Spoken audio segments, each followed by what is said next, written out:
Soyez tous les bienvenus dans votre émission Sankai, une émission d'actualité artistique en République démocratique du Congo qui vous égaye. Sankai qui signifie la joie, quand Sankai signifie Sankai qui signifie Furaï pour les choiliphones, Sankai qui signifie Jisanka pour le Balouba de Kassai bien sûr. L'actualité musicale est dominée par l'information de Weranson, le phénomène Igwe. Malgré la Covid-19, le phénomène Ngiama Makanda Weranson a confirmé son concert au Zénith de Paris. C'est à travers une interview que l'artiste a livrée sur les antennes de France 24. Et le roi de la forêt a aussi visité les studios de l'architecte du son de la musique congolaise, Sek Bidens. Fally Ipupa Cap la merveille a encore donné une chance à son fidèle artiste Feli Tyson. L'artiste talentueux de F-Victime nous prépare un générique qui est en cours de téléchargement. Et ce générique, bien sûr, est assuré par Boloké, Identité et Babi Tango Fort. Fabregas, maintenant le maestro et Light Music. Villanova University en concert ce samedi 13 mars 2021 à 19 h dans la ville de Lyon. Je vous informe que le groupe Villanova n'a jamais foulé leurs pieds sur les sols d'Emmanuel Macron. Retrouvons-nous plutôt dans la joie à travers une vidéo de la musique folklorique de la province de Katanga. Voilà.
Nous quittons la province du Katanga pour parler du phénomène Nguema Makandawe Ranson avec Piroger qui est sur ce plateau. Il va nous donner les détails de l'artiste musicien qui séjourne en Europe.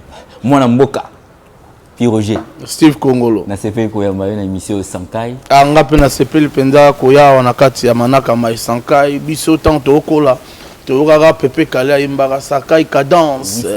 Ah oui Sankai siko bakosa la biso babaki o Sankai wana zali donc démon zali donc mutumoro boye donc vraiment bakosa la biso lelone à travers yo na ko baki ok Sankai zali sengo ah moi qui na kala banda kosa biso mingi bino kuna na côté bobenga ngoni sengo kaka pour linga les biso Équateur Saji donc sai saji donc mutu na mutu da ndenge na ye sombele suka bisanga sombele suka bisanga ezala ko définir que to comme na suka ok et bandeli balwani to bandi kaka bon to bandi na information ya phénomène Nguema Makandawe Ranson qui séjourne actuellement en Europe. Quelles sont les actualités? Ben, le roi de la forêt que je salue, mon big boss donc Azabian se porte vraiment très bien à merveille. Et d'ailleurs, nous avons salué Bananyo Sobauta Lanyo TV actuellement. Donc, Djambo et nous, Bato Katanga. Donc, et surtout, le boss est ici à Kinshasa. Aïe, Moko, ouais, non pas seulement pour la Zalambongo, elle a peu bateau. Donc, Charman n'a pas essayé, bon arrivée à Nakata ville et à Kinshasa. Vraiment, le roi de la forêt a très bien, la maison mère Nyon Sobozuli, Bakouli, Nena Bolandi, le Laka Congo, mon Mboka Pirojo Matarata la Maye, Boyobote, Alanganzembo Atalo, mon Mboka Werason, Azapenda bien. Nangongo aza mikili ya poto aza kokoba na misala na ye o akendaki yambona no akendaki pona kotia linzaka na mambi matali contrat oyo babengisi ye na mikili ya poto. Donc 2021 c'est confirmé Werason Igwe le roi de la forêt na Zénith de Paris pour la 5e fois. Le 12 juin Werason pour la 5e fois na Zénith de Paris. Et Wenge musique à maison mère. Ben oui, ouais. Orchestre moko nzulukable. Obi ki mambo ezala soutien na orchestre mais etikala na Wenge musique à maison mère. To vandela mo mukeli solo ya Zénith yango.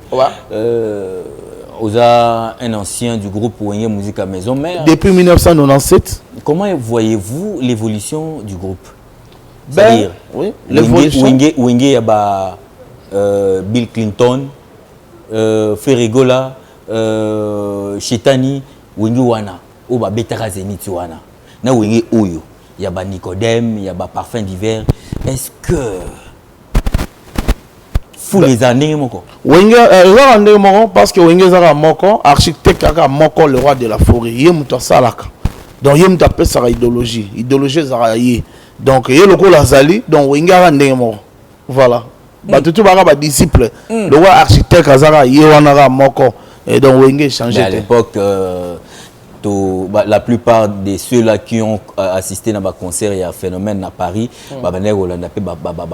master na bango, fan na bango, et plutôt leader na bango comme Bill Clinton, comme Celio Scram, comme Nani Babindombe, c'est-à-dire bango ndepe drainara batu na bango pour faire le plein au Nani Zénith et Salaka. Moi j'ai peur na banga iloko wana et que concert est bétamine.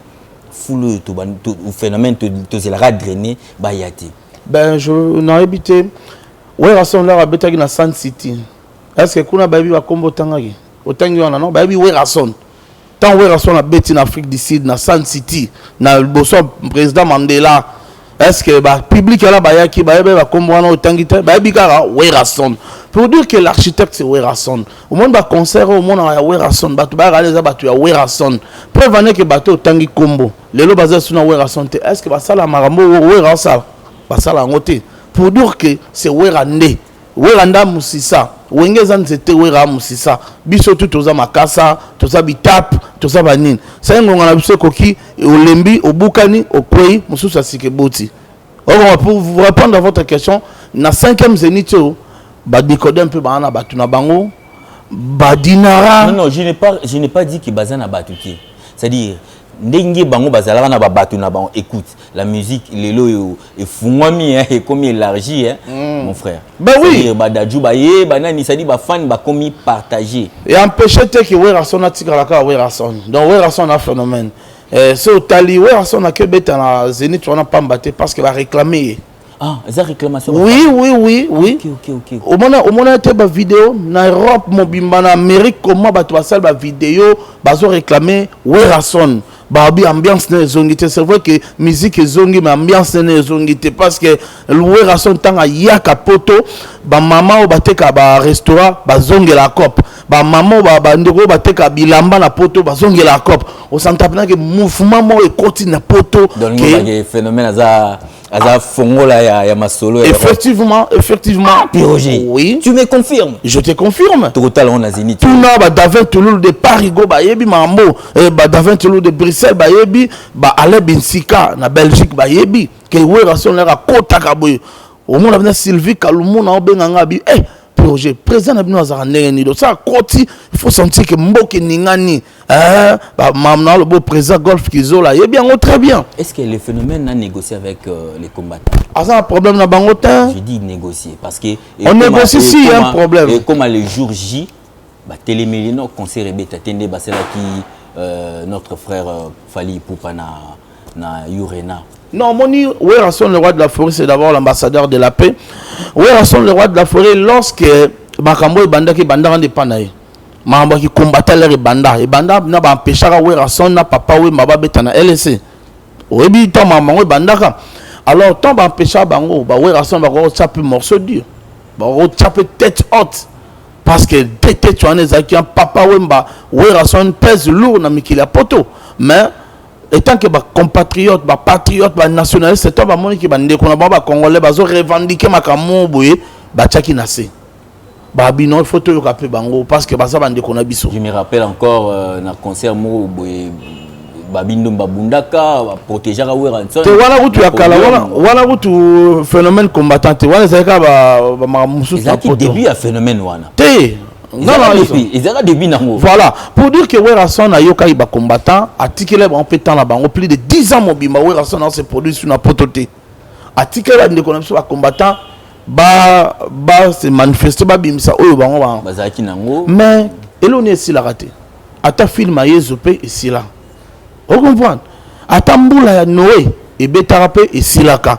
Pour dire que tout ça ce qu'on attend oyo il y a donc unité nationale. Unité nationale. Oui, tout ça le président de la République a aussi ça la. Non, attends tu prends le président de la République. Donc c'est-à-dire il demande aussi à ces combattants là ya poto ba ya baloba problème na ba on est papa Masumu pe ba ote kozala. Ben moi je ne suis pas là. Moi je parle de la musique. Président de la République. Non, moi là côté on a dit. Moi j'ai dit unité nationale.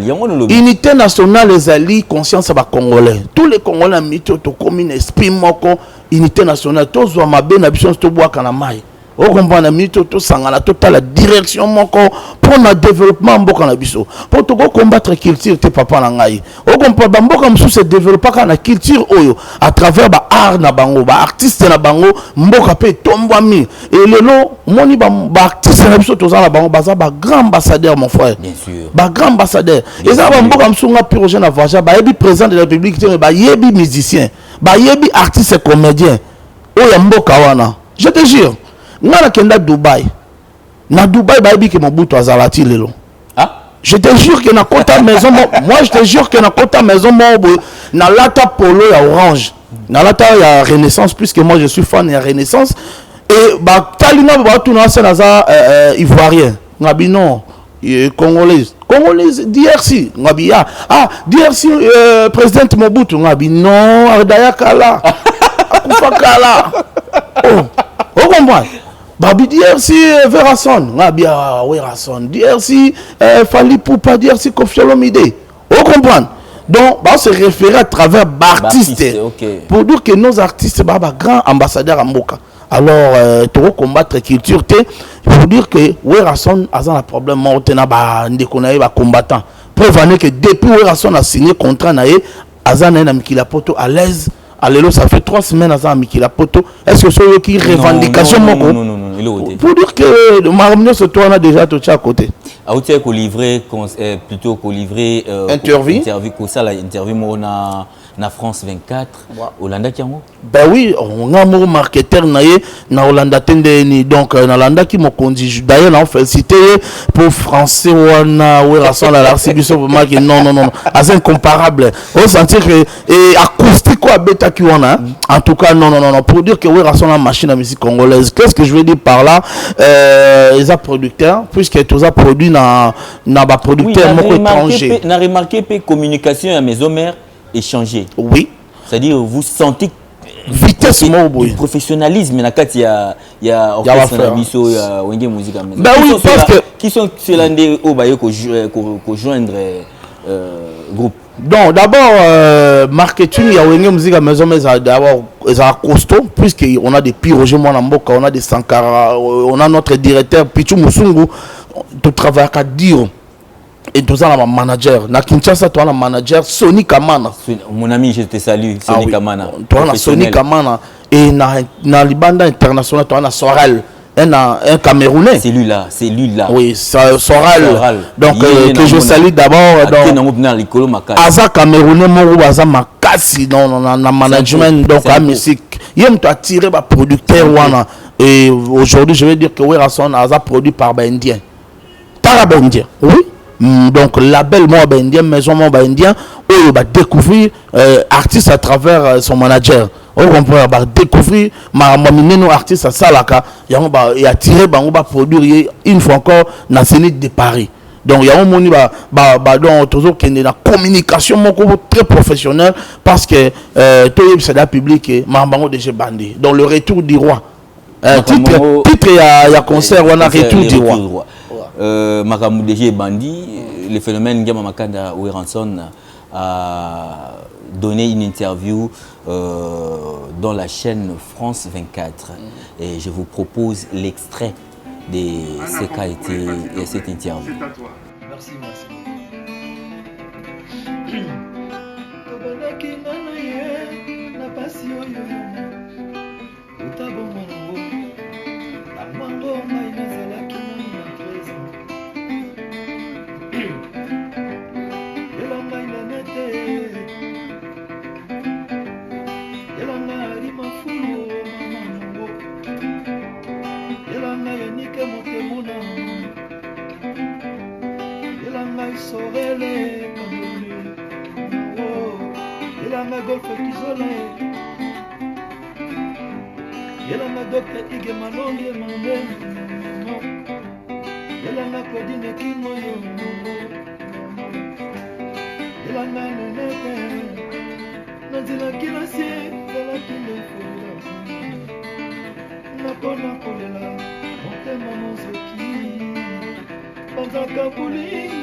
Namela Kanzambe, Konase, Ami du Père et du Fils, Mawama, Mao, Kambwale, Kambwale.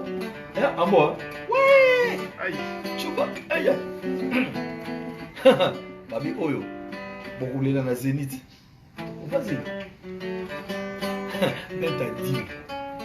Waouh, Chouba.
Mike Malaba, Mike Alaba, Mamosika, Papi Machozi, Eric Machozi, Enoch Machozi, Atis Mumba, Popol Mumba, Poisson.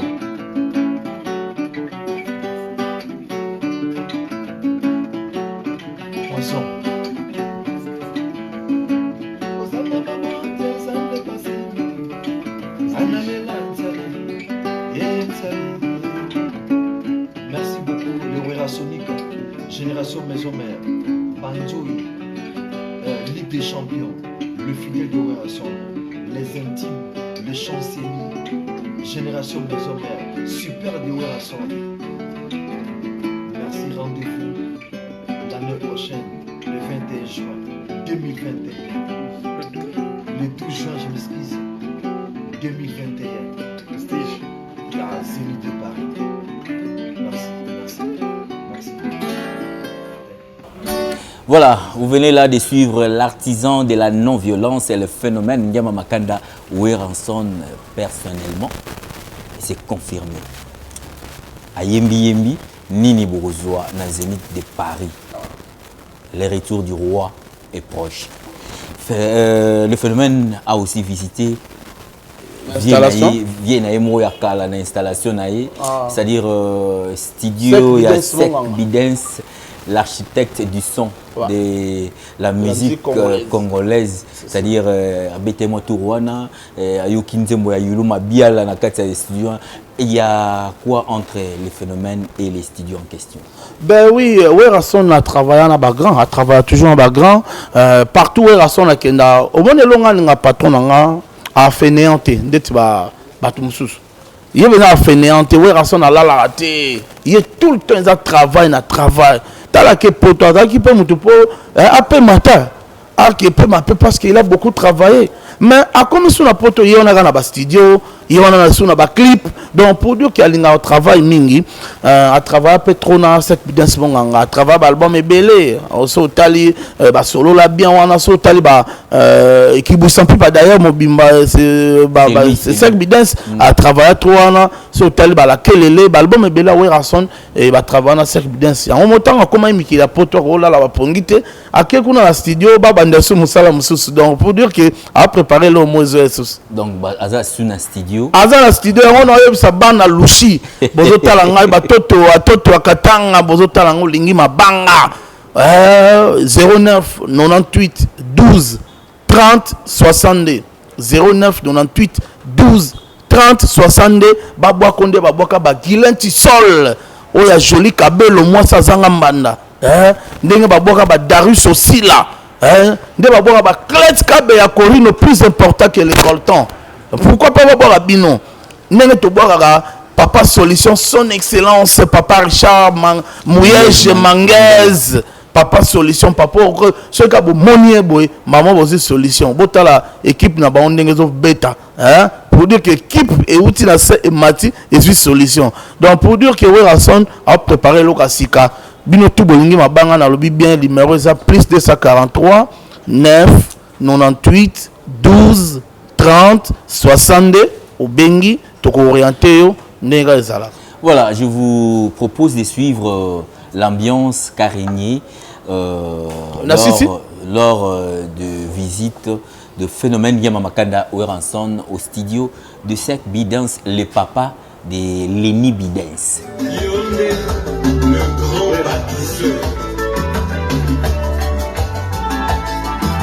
Oueranson au studio de Rapide. Bientôt les élites de Oueranson.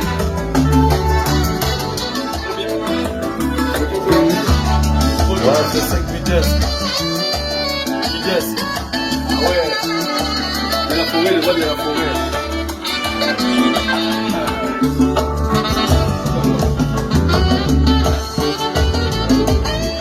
Voilà, c'est 5 vitesses. Nazo alors avec ça, ma la bêtise. On sait que ça va être du dégât. Voilà, j'ai là. Ah ouais, physiothérapie. Ma soleil, ça va être du banaka. Bien mon boyer. Tombola masolo au batuku balandi à zone ici na maison. Voilà. C'est Bidance. Physiothérapie.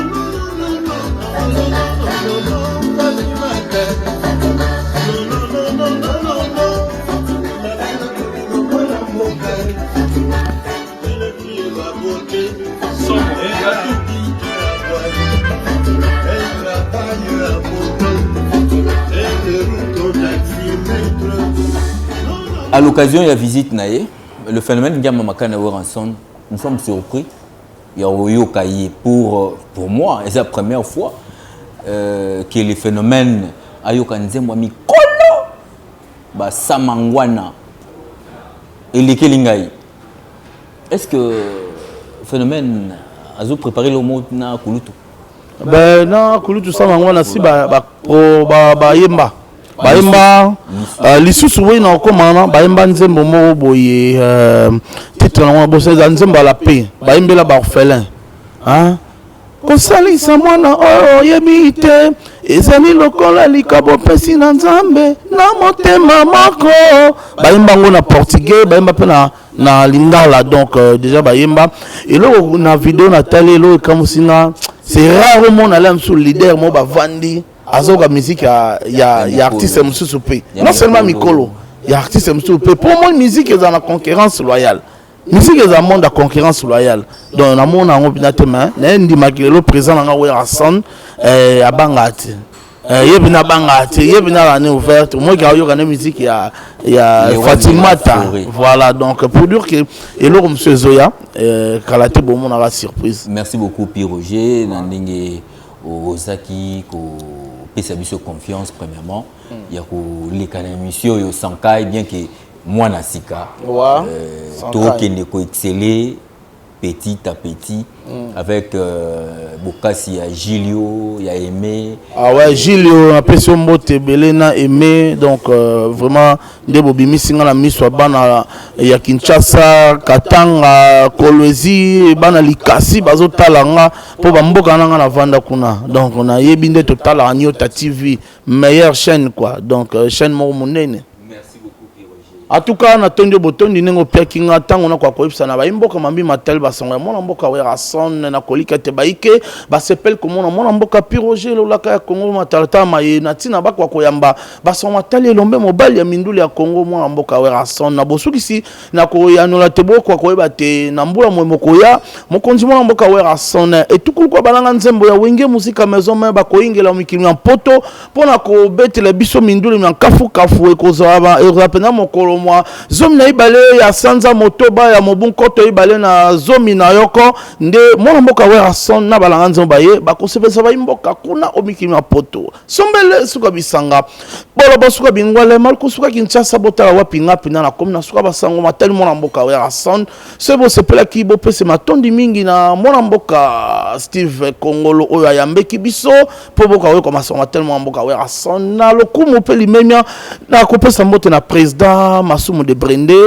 aza kulutu moye apesa biso bisengo ya lisolo na kanisi susu de la pente biso to seka mingi vraiment tika na pesa mbote na baebanga bazotalanga en tout cas na Clet Kabe ya Corino plus important que les coltans azotala biso na Papa Guilin Tissol ya Joli Kabelo mwasa zanga mbanda azotala pe biso Pati Benz soda ya makasi Pati Benz, Topesi Mbote na son excellence, Papa Richard, Mouyege Manguez, Papa Solution, Clovis Balombo, Azotalapso na Kolosi, Darius aussi, la Docteur Patience na Kolosi, Topesi Mbote, donc, Bino surtout, na Kinshasa, na moni MDD Business, Fiston Ituku, mes condoléances, Aoti Obungi, ça, en tout cas, Bokilo na ye, et pourquoi pas Kopesa Mbote na Serge Makila, les dragons de la monnaie, Bao Tubolinga, Piroje Molamboka, Président Clément Yochi, Bana Ekanga, toujours Liboso, Fondation Widal, avec les grands baleines honorables, Guy Luando, Topesi Mbote. Merci beaucoup, Piroger. Nous allons nous séparer avec Piroger à travers cette vidéo des studios Tokos lors de la préparation du générique de l'artiste musicien talentueux de F Victime, Feli Tyson. Suivez l'ambiance.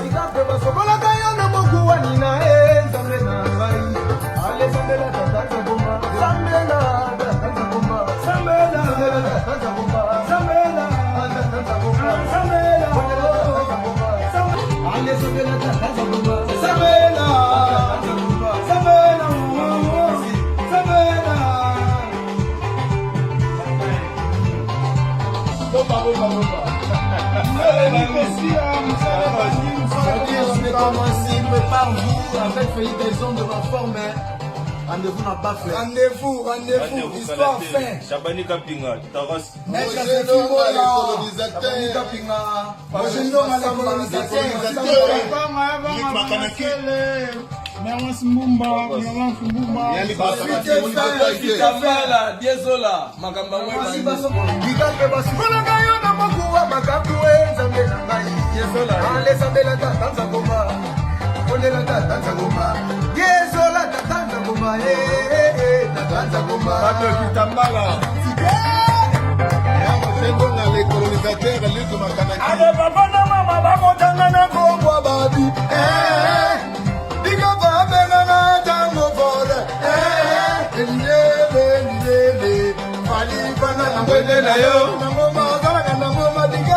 Alivana na ngwende na yo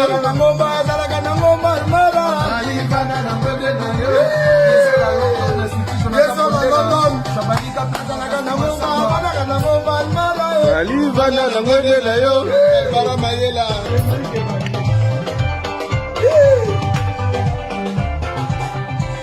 Ale baba na mama mama tana na gombo babu diga bi o be na tango fora bana na ngwende na yo alivana na ngwende diga be bana na ngwende papa alivana na ngwende na yo na ngoma bana na ngoma diga be bana na ngwende na yo Je pense que ces images vous a fait plaisir.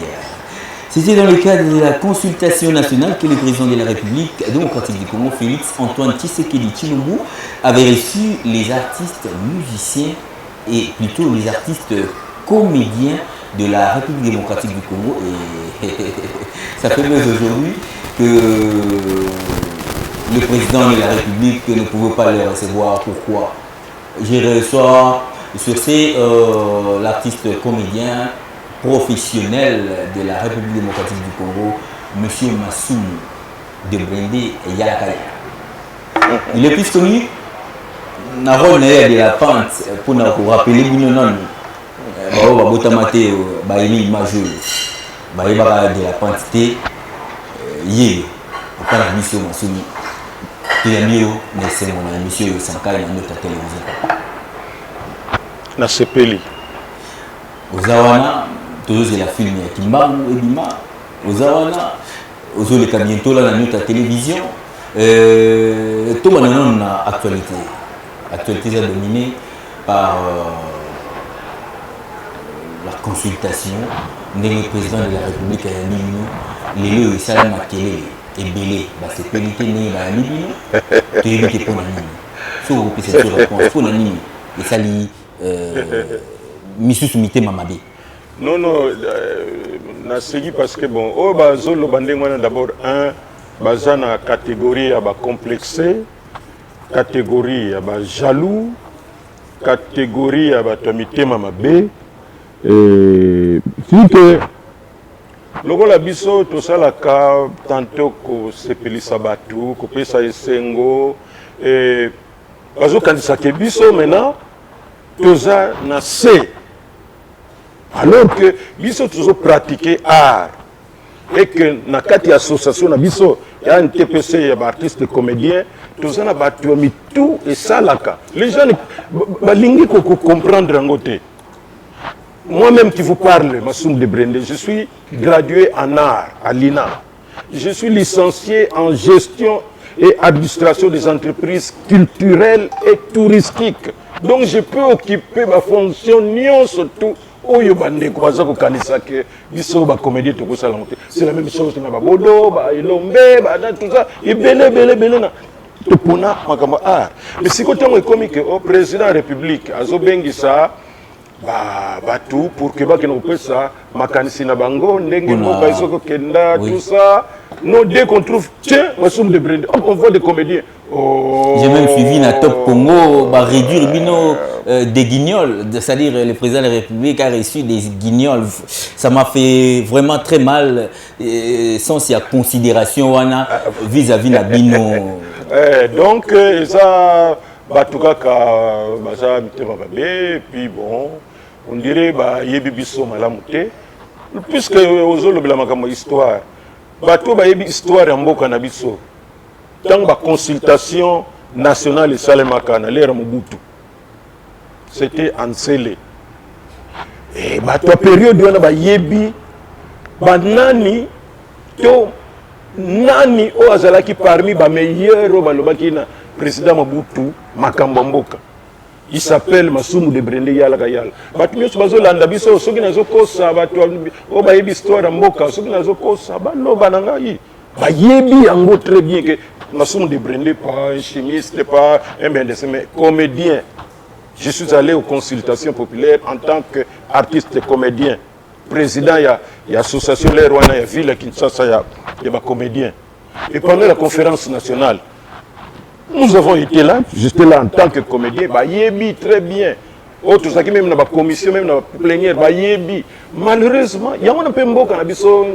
Bon, les gens benanet siko yo bato bazo sala net communiser. Peut-être c'est parmi bato plus tant bazo benga bango na président de la République que je remercie pour la considération genre nango pour na envers biso et aussi na moi si na la première dame ou andimaki ko la mutuelle de santé pour les artistes comédiens. C'est pour vous dire que oh ba yebi valeur na biso ça ne peut pas tout ça entre parenthèses place wana donc nde bozaboye ce ko beli non ce qui le nazalia wa sikoyo kutu ekoma parfois nalingi kutu koyoka te eloko moko ezosala neti aka eswa moke tout ça mbala moko nakimi na HJ hôpital oyo ya première lieu oyo cher wana oyebi que c'est parmi les meilleurs, malgré les autres chers, mais parmi les meilleurs, il y a Mboka Nabiso. Donc c'est là où nous sommes. Nabasi, Nabiso, Nabana, tout ça. Considération. Considération, nous sommes. Oh, il y a des gens qui ont des valeurs. Oh, il y a des divertissement, peut contribuer à un changement, il y a mentalité, conscientisation de la population pour aller vers le bien, le vrai et le beau. Donc, Biso, tant que et puis il y a le président de la République, ils ont dit que ce qui... Non, ça en tant que Batou, responsable, mais à côté de la culture. Mais on a dit que Batou est l'équipe. Non, Biso comme on a dit, on a un niveau de surtout.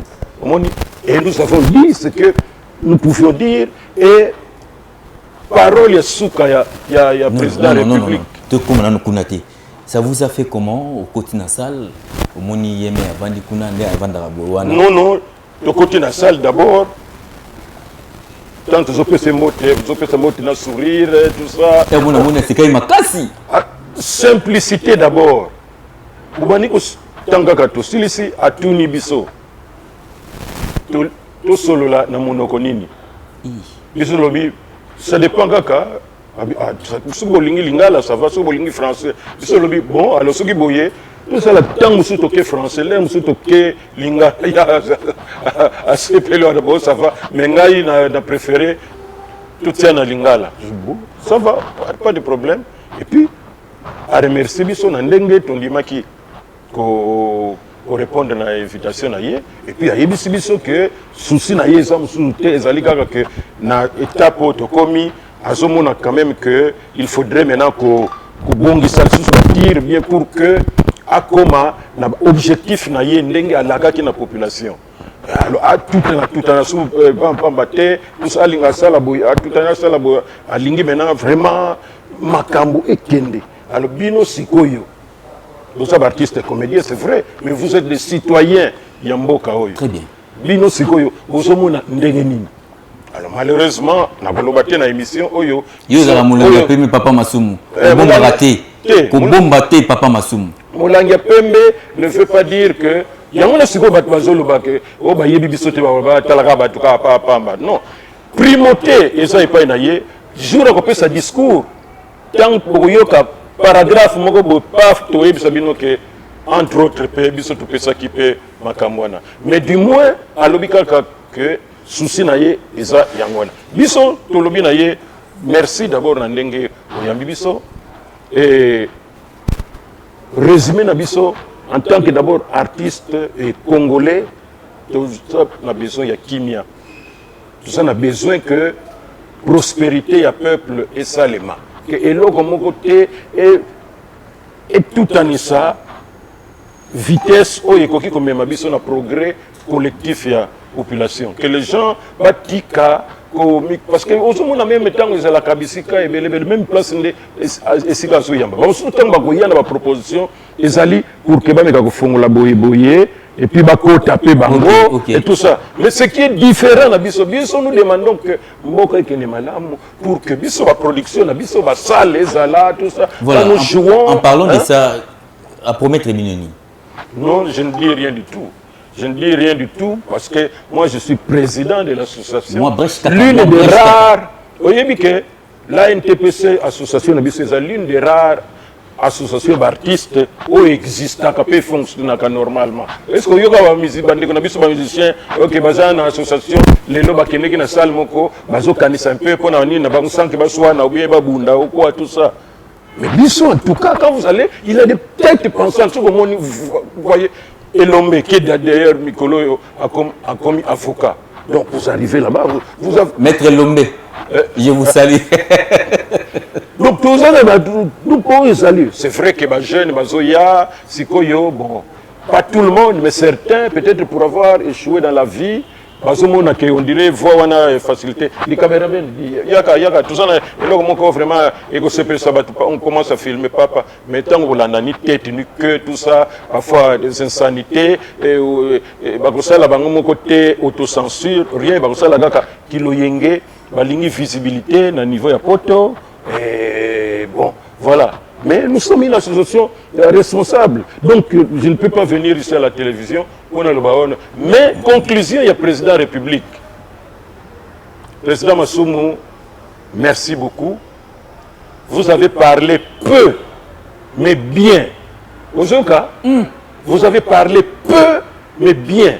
Parce que tant que nous avons noté, nous avons tout en notant président Azo Salabangaba. Ce n'est pas un chimiste Azo Lobango, ce n'est pas un médecin, c'est un artiste comédien. Ce n'est pas aussi un politicien. Ce n'est pas aussi un politicien où tu es la partie nini, Azo Lukaba élection, après ou avant ou quoi, la sous mise en place.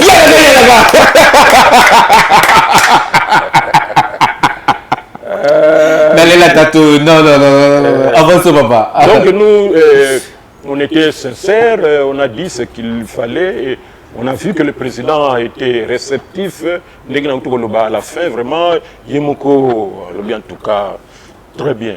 Et le vendredi passé, à Yamipe Ndekonae, moi, na Congo, Moïse Katumbi, moi, je Moïse Katumbi parce qu'on ne va pas parler de ça parce qu'il y a une émission musicale, il y a des artistes, il y a une émission politique. Moi, je suis en passant. Non, le président Moïse Katumbi, bon, attaque, on a mon côté, le président Moïse a lobby, je le canal Lubumbashi, mais ça pourra venir pour m'utiliser.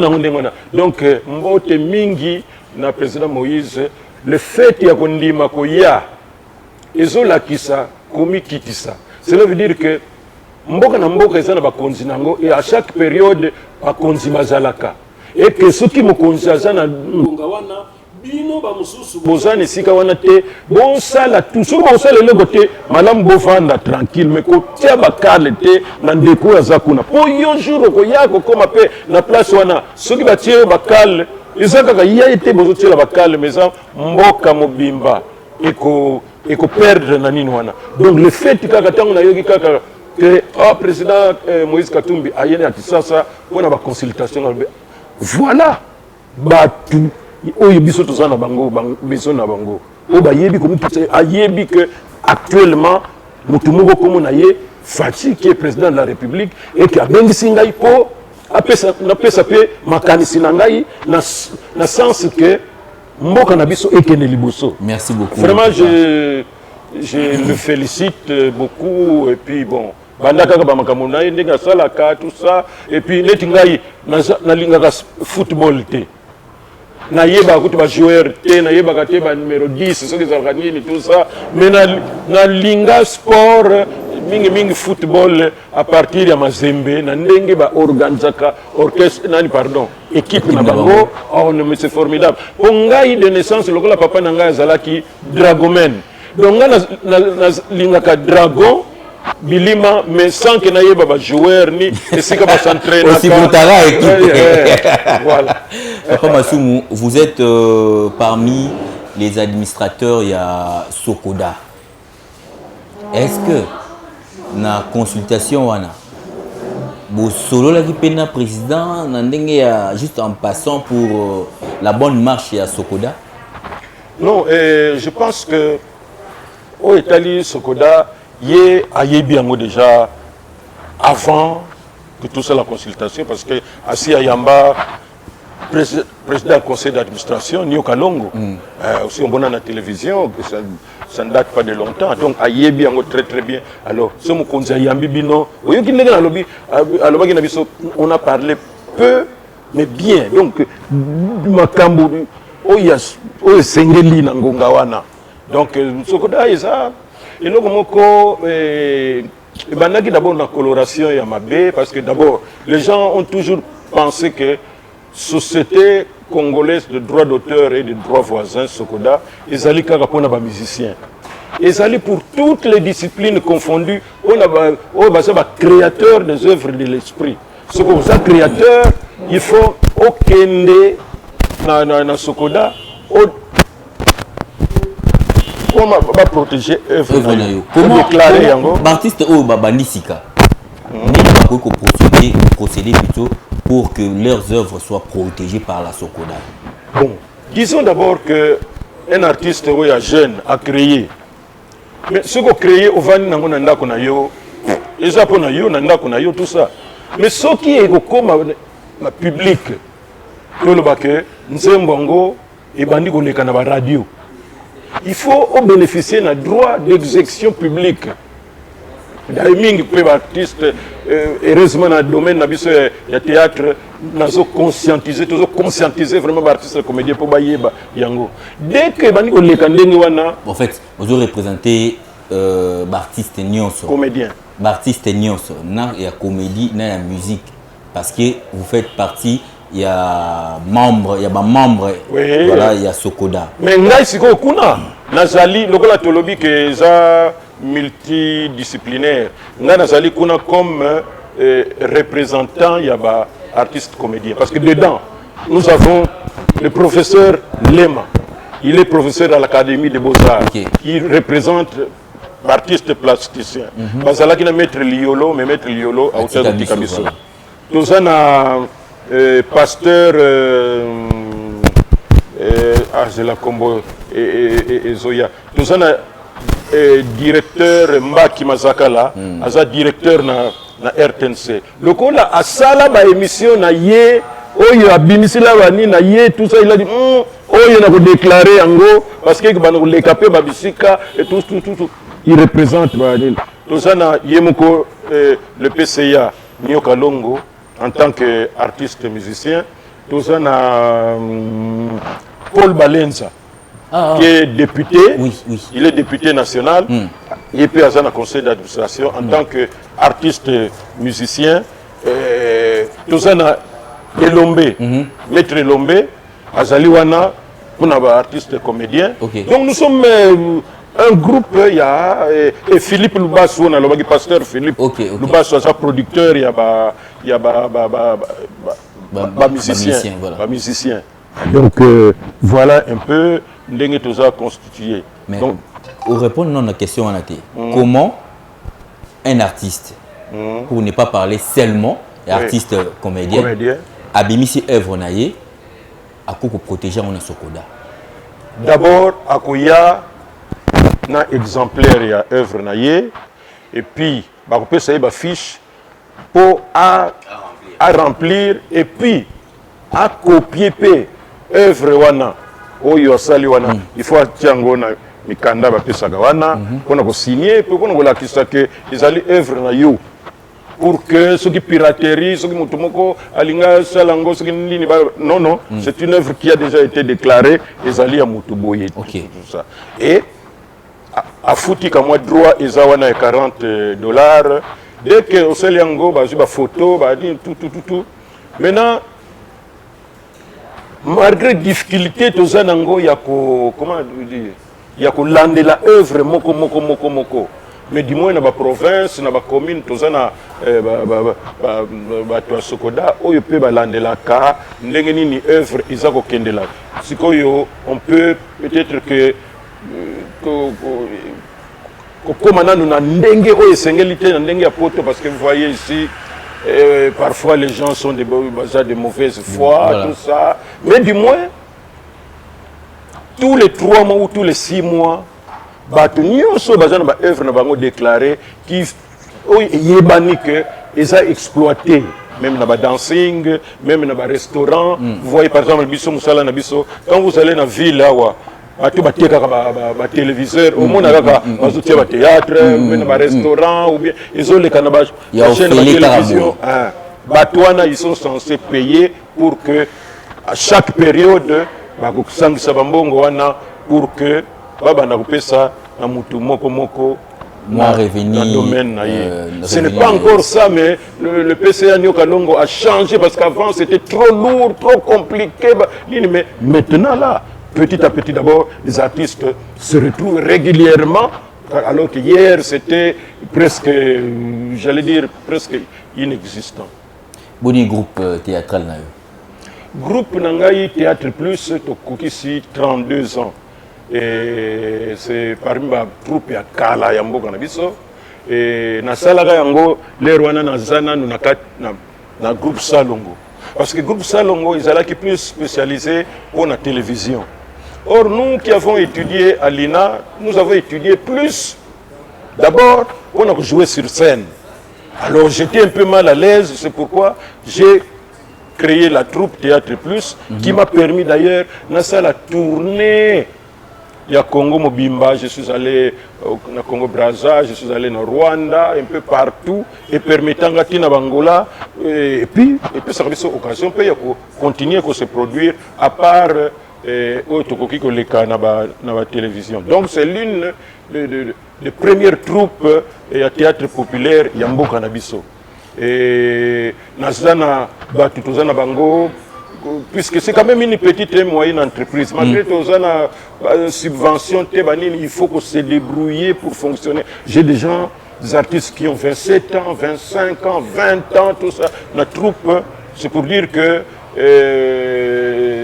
c'est quand même une bonne expérience. Théâtre Plus, ce qu'on nous a la chance, na yebi na Lubumbashi, tu es belé. Oh, baba no landa kana biso na nyota. Boyeba que, et puis ba mususu ba yebi ango que, si vous passez 40 ou 45 minutes avec Théâtre Plus, eh bien, ce que Sili, non, il fallait continuer. Parce que nous offrons des spectacles, ils sont toujours censurés, Madloba, et la télé, et puis continuer et vous permettre papa, maman, nabana, mutumoko ozala choqué, bangonyo sbatala, ozala mokonzi, ozala travailleur, tout le monde se retrouve. Tout le monde se retrouve. Papa Masumu, vous êtes en train de faire un film intitulé Simon Kimbangu. Qu'en est-il de ce film? Bon, le film Simon Kimbangu, c'est le résumé de ma vie artistique. Non, c'est dit que Moussala Nangakuna Nakati, c'est ce que Masumu a été en tant qu'artiste. Au moment, je suis en même temps producteur, je suis réalisateur, je suis en train de jouer le rôle principal de Simon Kimbangu. Film Simon Kimbangu n'a déjà d'abord un premier essai, parce qu'il fallait le faire, mais l'histoire s'était terminée dans la condamnation à perpétuité de Simon Kimbangu dans le tribunal de Mbanzangungu, dans le Congo central. Alors, j'ai dit refaire presque le tout pour que na kokisa histoire ya Simon Kimbangu du début à partir de Vinaye il y a un villageois Vinaye il y a catéchistes protestants Vinaye maintenant il y a pour évangéliser pour conscientiser peuple noir ti bakangiye ti ba memie na Kisangani ti ake okufa na prison centrale ya Lubumbashi. Donc c'est toute une histoire na ça yango eza didactique. Pourquoi didactique? Pourquoi? C'est pour que les non-kimbanguistes surtout. Okay. Et puis, les politiciens, dans le discours, le pays de Simon Kimbangu, le pays de... Il ne compte pas, il y a beaucoup de Kimbangu, ce qu'il a fait. Alors moi, maintenant, je me suis donné la peine. Je ne suis pas kimbanguiste, je suis catholique, mais il faut être franc dans la vie. Ce que l'on ezali, et surtout que nous sommes complexés vis-à-vis de ce qui vient de l'extérieur. Si Simon Kimbangu était mundele, sinon, partout, l'église, mais nous, comme c'était noir, noir, tout ça complexé, on ne parle pas de lui. Et moi, j'ai pris l'option que, malgré nos sponsors, malgré mes moyens limités, maintenant, je termine, je viens de terminer. Apparemment, le film a stagné, il a évolué. Non, comme je dis, ce que la musique, tout ça, les remix. Donc, mais, on a prolongé l'histoire. Pour l'histoire, on a lengi. Batunios Bagotia Lango, on a souka qui place Bakondana qui est dans Mbanzangungu. Mais maintenant, pour que Mbanzangungu a comme ça, toute une histoire. Pour bâtir ma soua, comme on a Kisangana, Kenya, Bamouene, dit tout ce que vous avez, Kuna, Nselawana, qui a comme en prison. Il y a Central, il y a Lubumbashi, mais c'était tout un événement. Donc il faut qu'il y ait une histoire pour que vous linga, on le tiens. nous avons des dignes fils ya mboka na biso oyo sengeli to yeba avant to yeba makambo ba Charlemagne ba soki ba nani wana parce que histoire ya mboka na biso lokola ba mindele ba utiliser ka biso moko pour que d'abord to bebisa mboka na biso pour que to yeba histoire na biso bien te na classe balakisaka biso basimo kimbango te balakisaka biso mundele moko azalaka soki wapi kuna na mboka wana biso to étudier allez demain pe intero bazotuna yo makambo mundele moko oyo ya bino moko parce que Kimbangu c'est un être extraordinaire olinga te Kimbangu aza extraordinaire c'est le véritable précurseur des indépendances africaines omoni bandeko na biso balumomba baye ba 1955 wana yé déjà en 1921 on nyonso ba nusu ba yabolo ba kasafubu ba nani ba kizenga ba nani yé en 1921 quelqu'un qui n'avait presque pas étudié il avait tout juste kaka aptitude à kotanga Bible en Kikongo traduit en Kikongo quand il était catéchiste mais azondo ba makambo iko ko salama na mboka na biso des années futures ukundi mate. Donc, très bien ma indépendance, que le noir ne soit pas complexé vis-à-vis du blanc, parce que mais je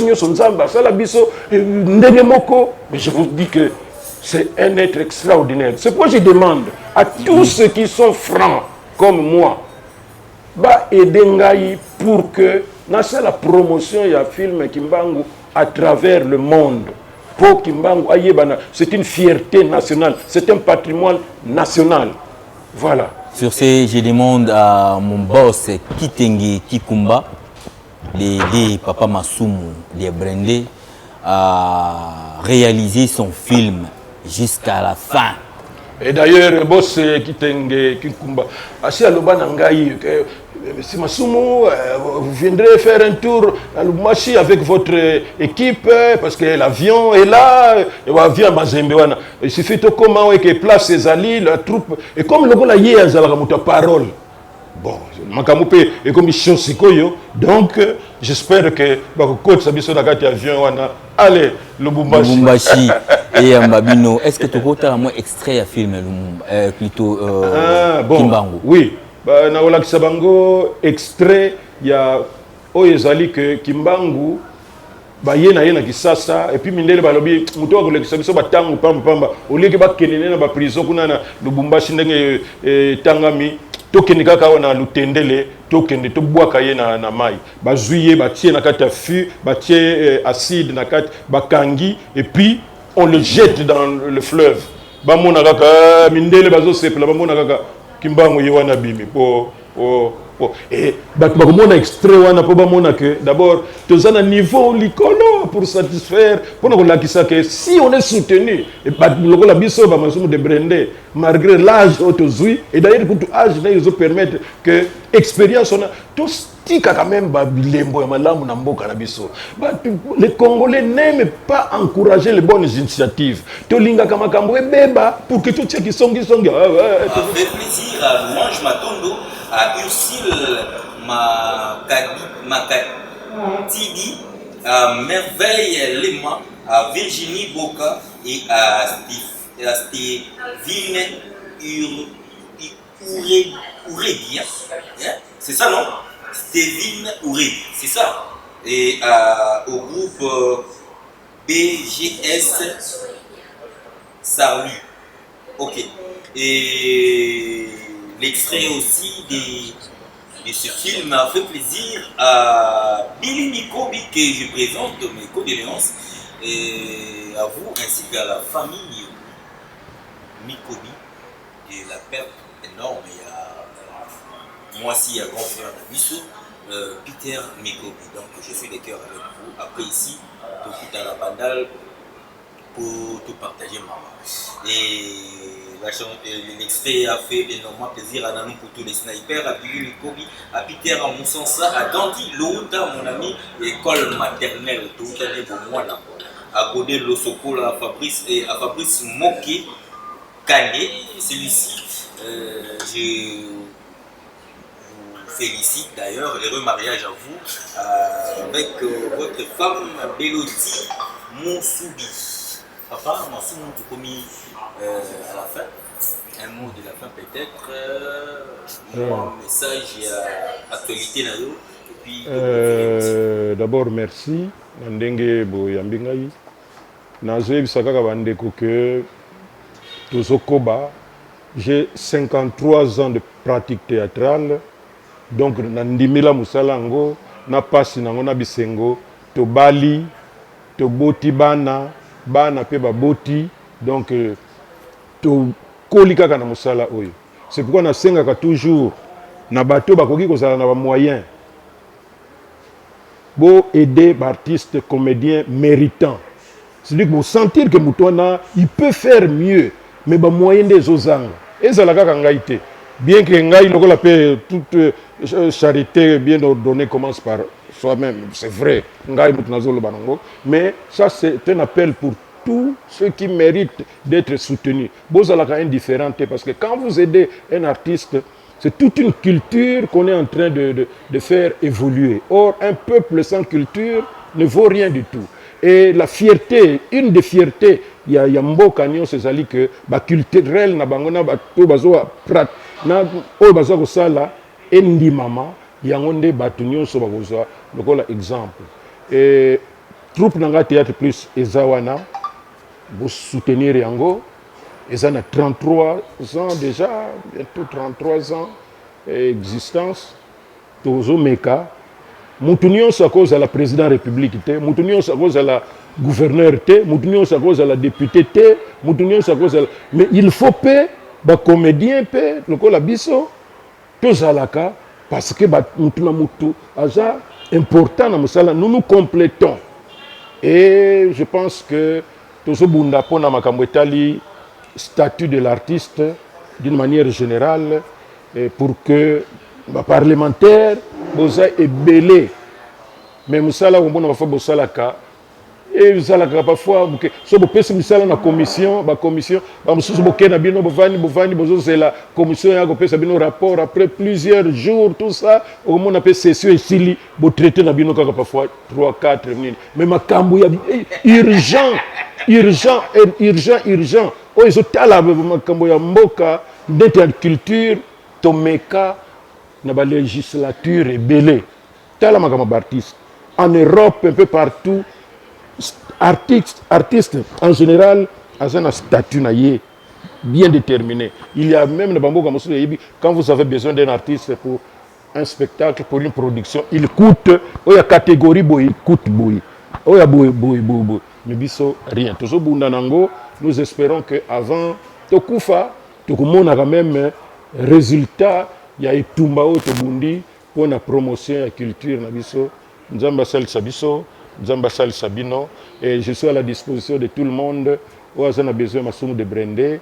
Et bien, comme je dis, le film Kimbangu, surtout. Je sais que nous sommes côté la doctrine religieuse, tout ça, tout ça, représentant tout ça, oyo mutu mwindu faisons-nous la violence, tout ça le courage à promouvoir un digne fils qui en 1921 a fait des histoires incroyables. Il s'appelle Simon Kimbangu. C'est une fierté pour la Mboka. Et surtout, Simon Kimbangu va filmer été. Ah, Simon Kimbangu va filmer. Voilà. Kaka wazana liputa wana. C'est-à-dire aider Papa Massoumou voilà. À réaliser projet naé malamu quoi. Qui nous regardait à l'extérieur. Na mbote na bana SKK nyonso mbote bango nyonso bayebi bana yelu mbote na bino tala mutu na bino bo kaka lobate soutenez papa Zako internet makasi na kati ya yelu tozali wana na apo tokende musika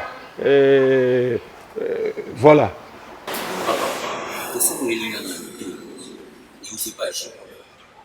Est-ce que chef spirituel et église kimbangiste